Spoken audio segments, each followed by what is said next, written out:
हरियाणा में अपनी सियासी जमीन को दोबारा मजबूत करने के लिए कांग्रेस एक्शन मोड में आ गई है। इसी कड़ी में कांग्रेस के प्रदेश प्रभारी संजय दत्त और प्रदेश अध्यक्ष राव नरेंद्र सिंह ने फरीदाबाद और पलवल जिले में ताबड़तोड़ बैठकें की। होडल, हथीन और पलवल विधानसभा क्षेत्रों के पदाधिकारियों, वरिष्ठ नेताओं और कार्यकर्ताओं के साथ गहन मंथन किया गया। बैठक का मुख्य मकसद संगठन को बूथ स्तर पर सशक्त बनाना, आगामी राजनीतिक कार्यक्रमों की रूपरेखा तैयार करना और जनसंपर्क अभियान को गति देना रहा। वहीं बैठकों के बाद मीडिया से बातचीत करते हुए कांग्रेस प्रदेश अध्यक्ष राव नरेंद्र सिंह ने बीजेपी सरकार को आड़े हाथों लिया। युवाओं के रोजगार के मुद्दे पर घेरते हुए उन्होंने कहा कि 2014 में बीजेपी ने हर साल 2 करोड़ नौकरियां देने का वादा किया था, जो आज तक अधूरा है। उन्होंने दावा किया कि अगर आगामी समय में जनता कांग्रेस को मौका देती है तो राहुल गांधी के पास युवाओं के उज्जवल भविष्य और रोजगार के लिए बेहद मजबूत योजनाएं हैं।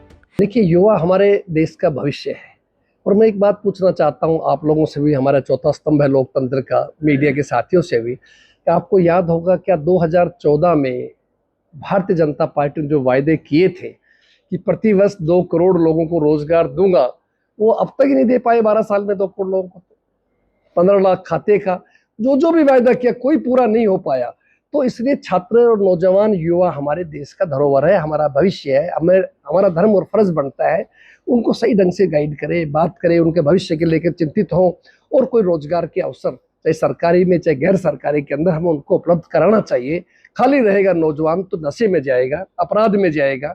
नौजवान कौन है? आप और हमारा ही बच्चा है, हमारा ही परिवार का सदस्य है। इसलिए हमें उन पर विशेष फोकस करना चाहिए और मैं समझता हूं कि अगर भविष्य में लोगों के आशीर्वाद से कांग्रेस पार्टी को मौका मिलता है तो हमारे नेता राहुल जी के दिमाग के अंदर बहुत कुछ करने का युवाओं के लिए आने वाले समय के अंदर वो आपके सामने आएगा। विधानसभा चुनावों में हरियाणा में हजारों वोट कटने के सवाल पर राव नरेंद्र सिंह ने साफ किया कि अगर कोई गलत वोट है तो कटना ही चाहिए। उन्होंने कहा कि पार्टी की टीमें ग्राउंड पर सक्रिय हो गई हैं और मतदाता सूची आते ही एक एक नाम की बारीकी से जांच कराई जाएगी। वहीं पार्टी के भीतर गुटबाजी के आरोपों को सिरे से खारिज करते हुए उन्होंने कहा कि गुटबाजी कांग्रेस में नहीं बल्कि बीजेपी में है, जहां विकास कार्यों के उद्घाटन को लेकर केंद्रीय मंत्री, राज्य मंत्री और विधायकों के बीच आपसी खींचतान जग जाहिर है। आपको याद होगा कि मीडिया के साथियों को लेकर के हमारे नेता आदरणीय राहुल जी ने प्रेस कॉन्फ्रेंस किया था, वोट चोरी का सीधा आरोप लगाया था, लोगों ने मना किया। अब वो बात साबित होती जा रही है हर विधानसभा से। अभी जिक्र हो रहा था होडल का, चौधरी उदय भान जी बता रहे थे, पलवल का कंसी दलाल साहब कह रहे थे, हमारे जिलाध्यक्ष महोदय कह रहे थे। हर जगह शिकायत है। फरीदाबाद के अंदर भी जरूर शिकायत आई। वो कल नौजवान मेला हमारा कैंडिडेट था रोहित नागर, वो बोला सर मेरी विधानसभा से 99,000 वोट कट गए।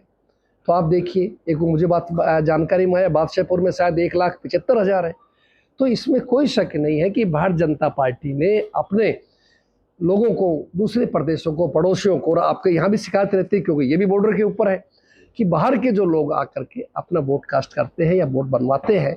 लेकिन हम इस पक्ष के आदमी हैं, कांग्रेस ये चाहती है कि सही चीज होना चाहिए, चाहे वो नुकसान किसी का भी हो, लेकिन अगर कोई वोट गलत है तो कटना चाहिए, चाहे वो कांग्रेस का वोटर हो चाहे बीजेपी का। हम ये नहीं कहते कि हमारे छोड़ दो साहब और उनके काट दो, लेकिन जो गलत है वो जो सही है उस आदमी का वोट रहना चाहिए। कांग्रेस इस बात की पक्षधर है। अब लिस्ट मिलेगी, आज से हमारी टीम जो है फिर काम करेंगे। के चलते हो प्रधान जी, जो ये वोट अंतर आ रहा है, मतलब 99,000 यहाँ पे नहीं है, तो ये गलत वोट थी आपका मानना? देखिए, वैसे तो लिस्ट सामने आएगी जब पता लगेगा, लेकिन ASDD कहते हैं उसमें A से एब्सेंट बनता है, S से शिफ्टेड बनता है, D से डेथ बनता है, फिर अगली D से डुप्लीकेट बनता है।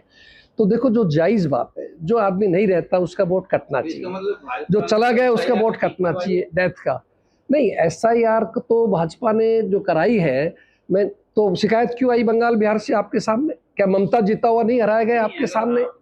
तो लेकिन हम एक बात कह रहे हैं, हम तो इस बात के पक्षधर है। SIR अगर शुरू हुआ है, कांग्रेस ने हमेशा एक पक्ष रखा है कि जायज वोट रहने चाहिए। आप समझ गए?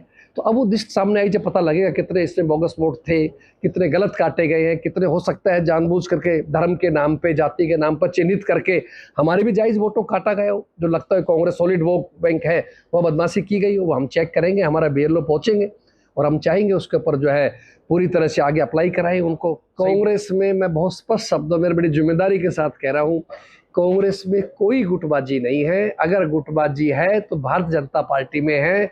आपके हमारे बीच में रेवाड़ी आता है, जहां मुख्यमंत्री जी आए, केंद्रीय मंत्री आए, जिले के विधायक ना आए, जिले के सांसद ना आए उस क्षेत्र के, तो गुटबाजी तो वहां नजर आती है।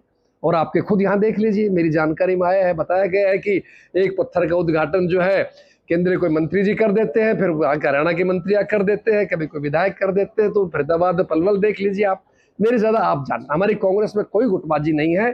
पार्टी का निर्णय सर्वोपरि है, पार्टी के आदेश सब मानते हैं, सब मिलकर चल रहे हैं। और आपके सामने उदाहरण है पलवल का, तो हम सब बैठे, जिले के शीर्ष नेता सारे बैठे हैं। राव नरेंद्र सिंह ने दावा किया है कि आगे पार्टी के अच्छे दिन आने वाले हैं। ऐसे में बूथ प्रबंधन, संगठन विस्तार, नए कार्यकर्ता जोड़ने, जनसंपर्क अभियान तेज करने और जनहित से जुड़े मुद्दे घर घर पहुंचाने की रणनीति बनाई जा रही है। पलवल से दिनेश कुमार, पंजाब केसरी टीवी। हमसे जुड़े रहने के लिए हमारे YouTube चैनल को सब्सक्राइब करें और नई वीडियो की नोटिफिकेशन के लिए बेल आइकॉन को दबाएं। अगर आप ये वीडियो Facebook पर देख रहे हैं तो लाइक जरूर करें और ज्यादा से ज्यादा शेयर करें। धन्यवाद।